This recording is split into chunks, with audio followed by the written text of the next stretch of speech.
La Diócesis de Pasto presenta Encuentro con la Palabra. El amor es la prioridad en el Evangelio. Marcos 12, 28, 34. Amar a Dios significa amar al hombre hasta el infinito. Un escriba que oyó discutir a Jesús con los saduceos, al ver que les había respondido bien, se acercó y le preguntó: ¿cuál es el primero de los mandamientos? Jesús respondió: el primero es: escucha, Israel, el Señor nuestro Dios es el único Señor, y tú amarás al Señor tu Dios con todo tu corazón, y con toda tu alma, con toda tu mente y con todas tus fuerzas. El segundo es: amarás a tu prójimo como a ti mismo. No hay otro mandamiento más grande que estos. El escriba le dijo: muy bien, maestro, tienes razón al decir que hay un solo Dios y no hay otro más que Él, y que amarlo con todo el corazón, con toda la inteligencia y con todas las fuerzas, y amar al prójimo como a sí mismo, vale más que todos los holocaustos y todos los sacrificios. Jesús, al ver que había respondido tan acertadamente, le dijo: tú no estás lejos del reino de Dios. Y nadie se atrevió a hacerle más preguntas. Palabra del Señor. Estamos ya terminando el año pastoral y el año civil, y entramos en esa fase importante de la evaluación de nuestra vida, de nuestro trabajo, y en nuestras parroquias y nuestras diócesis, el trabajo pastoral, el año pastoral. Por lo tanto, ahora la pregunta que nos debemos hacer es: ¿qué hicimos para vivir nuevas relaciones al estilo de Jesús? Y la respuesta es clara: amar. Nos dejamos guiar por la pregunta que esta vez plantea un escriba: ¿qué es lo que Dios quiere que hagamos? En términos del Evangelio, ¿cuál es el primero de todos los mandamientos? Es como si se dijera que es en última instancia lo más importante para Dios, y en términos de evaluación, en qué debimos concentrar todas nuestras fuerzas y haber gastado todos nuestros recursos. Jesús este domingo toma citas del Antiguo Testamento. Destacamos la del libro del Deuteronomio, capítulo 6, versos 4 a 5, y la del libro del Levítico, capítulo 19, verso 18. Con ellas, el Señor señala el camino que debemos seguir, de manera que nuestra vida sea un auténtico espacio de nuevas relaciones al estilo de Jesús. El Señor Jesús, al tomar el texto del Deuteronomio, en primer lugar, recita la confesión de fe más importante del judaísmo. Esta famosa confesión de fe se llama Shema, un nombre derivado de la palabra hebrea, que se traduce al castellano como escucha. Escucha, en ese imperativo categórico, es el llamado solemne a congregarse para adorar a Dios, y esa es la tarea fundamental del pueblo. Esta adoración exige la completa lealtad de la comunidad y demanda una entrega sin reservas a las demandas más importantes que impone el amor. Esta confesión de fe era recitada 2 veces al día por un judío piadoso.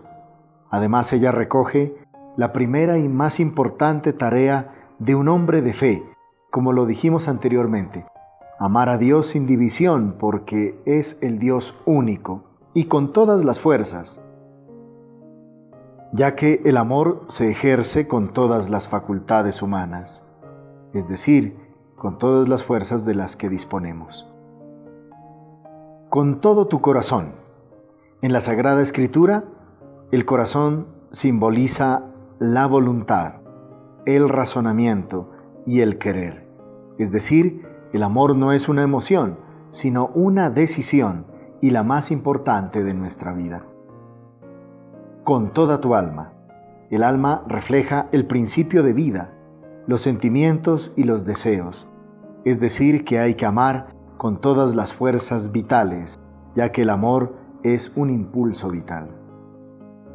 Con toda tu mente, es decir, con toda tu comprensión, ya que el amor es inteligente.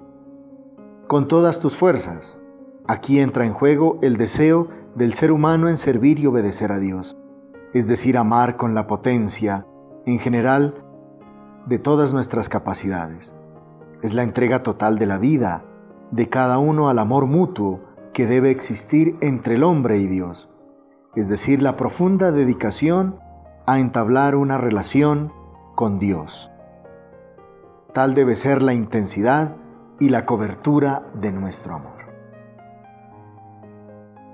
Todos tenemos que aprender que la ley del amor regula toda la vida comunitaria del pueblo y nos permiten entablar nuevas relaciones al estilo de Jesús como expresión de una auténtica fe. Enseguida, a pesar de que solamente le preguntaron por el primero de los mandamientos, Jesús menciona: amarás a tu prójimo como a ti mismo, colocando el segundo mandamiento en equivalencia con el primero. No existe mandamiento mayor, y debemos caer en cuenta de la particularidad, lo dice en singular, para decir que los dos forman el único mandamiento. Este nuevo mandamiento tiene como criterio el amor que tengamos por nosotros mismos, esto es, el aceptarnos con todo lo que somos, y que constituye nuestra personalidad y nuestro proyecto, con todas nuestras capacidades, pero también con todos nuestros límites. Por eso este segundo mandamiento es un sí a todo lo que Dios nos ha dado, a nosotros y a nuestro prójimo, y por lo tanto una forma de amarlo a Él. Es tan importante este mandamiento que el Señor Jesús acaba de decir que el escriba lo repite casi en los mismos términos.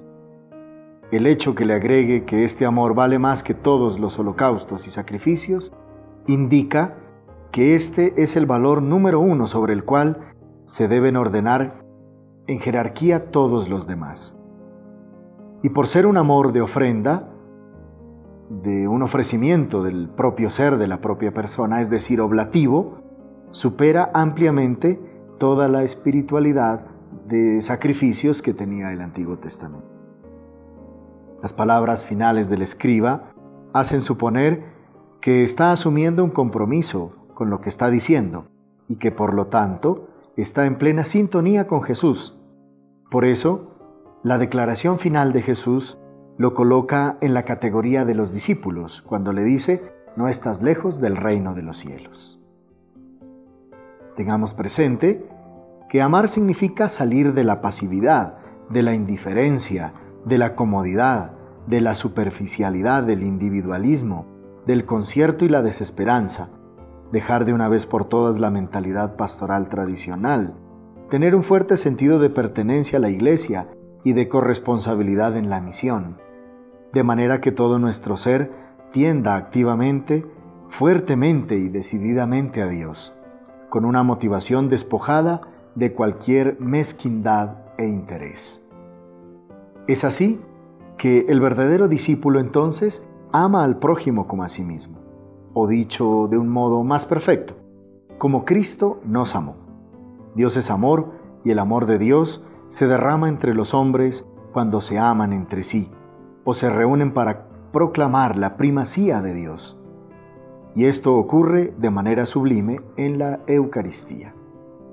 Como conclusión, quisiera retomar parte de la reflexión para este domingo de un gran amigo sacerdote, el doctor Carlos Lara, que nos dice que amar es fruto del estar colmados del amor de Dios, pues nadie da de lo que no tiene de antemano.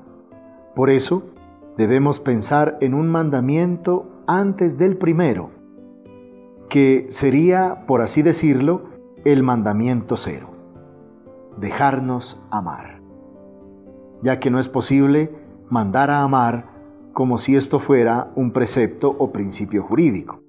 No podemos obligar a alguien para que ame al prójimo, ya que al final amar a Dios y al prójimo es una opción fundamental, generada desde el momento en que nos descubrimos amados, perdonados, redimidos, salvados, y más aún todavía cuando nos dejamos amar, perdonar, redimir y salvar.